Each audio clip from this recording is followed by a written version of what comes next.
In this video, you will see how to create a key schedule for door hardware, and you'll also see how to apply the key schedule parameters to the doors. A key schedule in Revit allows us to create groups of parameter values and assign them to objects.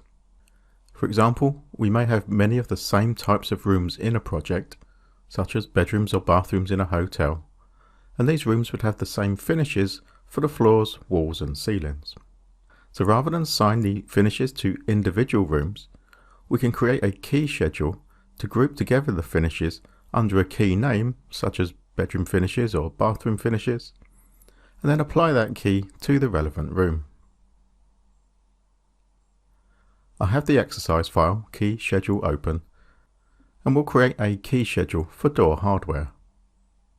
Looking at the level 1 plan here, we can see that we have a number of doors that may require similar hardware, such as the two external doors here, and also the internal doors leading to the bedroom and study. And looking at the level 2 plan, we can see that we have more bedroom doors and bathroom doors as well. So to create the key schedule, we'll go to the View ribbon tab, and from the Create panel, we'll click the Schedules drop down and then pick Schedules and Quantities. Now we need to choose the door category, so I'll start to type the word door, and now we can see the list of categories filtered, so we'll select doors. And now rather than schedule building components, we'll select schedule keys. And we'll change the name of the schedule to be door hardware. And we'll set the key name to be hardware group. And now we have those named, we'll click OK to open the schedule properties. So looking at the schedule properties here, we can see we have the key name already added to the scheduled fields. And in the available fields, there are some custom project parameters that we can use. So I'll select the handle type parameter. We'll click the add parameter button, and then we'll select number of hinges and add that too. And now we need to create some more parameters here, so in the middle we'll click the new parameter button. And now looking at this, we can see that we have it set to project parameter, and we could use a shared parameter if that was relevant, but we'll leave it set as project parameter. And we'll set the name to be lock type. And then we'll change the type of parameter to be a text parameter. And then we'll set the group parameter under to be the other group. Now we'll click OK, and we can see that that new parameter has been created and added to the list of fields. We want to move it up above the number of hinges, so I'll click the arrow at the bottom here to move up.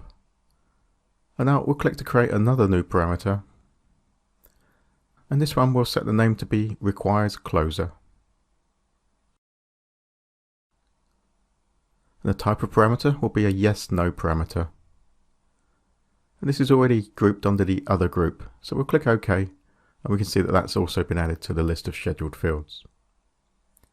So now that we have those added, we'll click OK, and we can see now that that door hardware key schedule has been created. We can see the column headings here from the parameters that we chose. However, there's no data in the schedule, and we have to actually create the keys and fill out the data. So to create the first key, we'll go to the Modify Schedules and Quantities ribbon, and on the Rows panel here, we'll click Insert Data Row.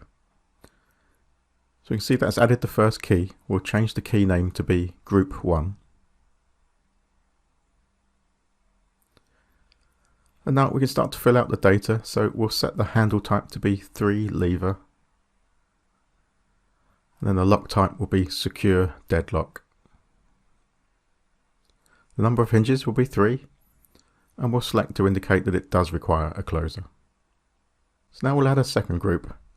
So we'll go back to the ribbon here and click Insert Data Row. And we'll change its name to be Group 2. And this will have a handle type of 2 lever.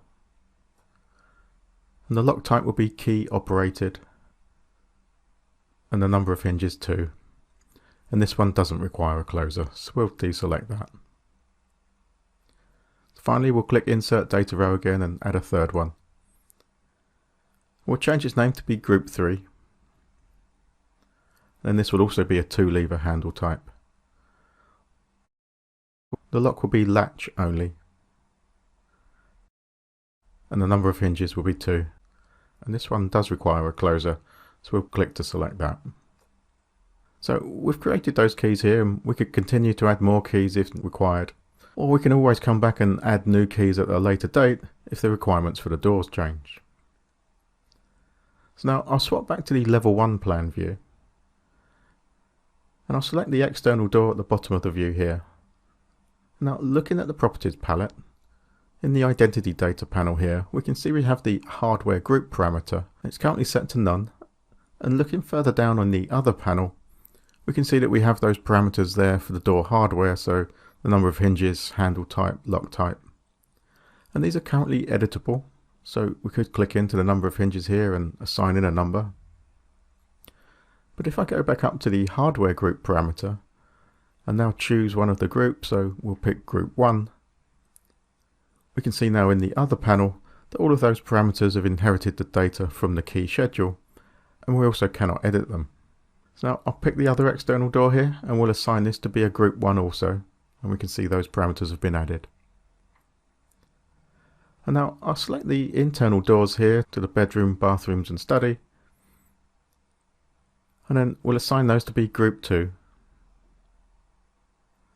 And then for the final 2 doors, the one to the cupboard under the stairs and also to the lobby, we'll assign those to be a group 3. So now I'll go back to the door hardware schedule view here. And we can make a change to some of these groups. So I'll change the number of hinges here for group 1 to be 4. And for group 2 we'll change it to be 3. Now I'll swap back to the level 1 plan view.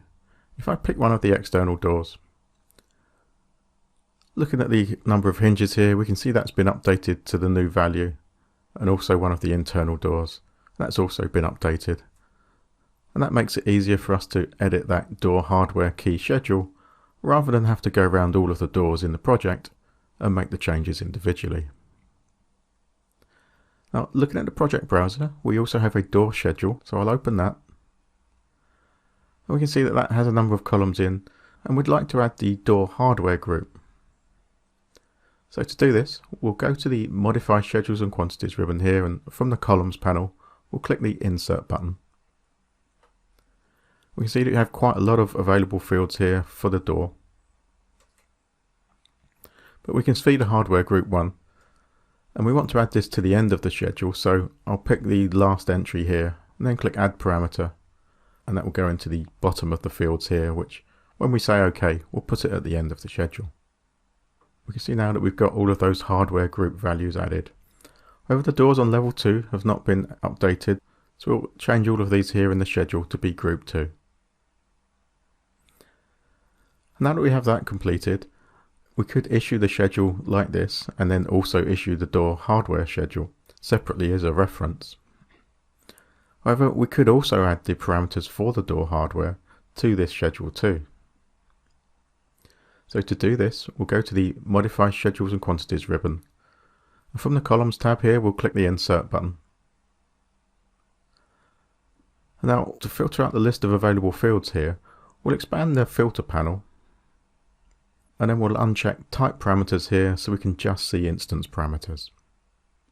And now looking at the list of available fields, we can see that we have the handle type here, so we'll add this one.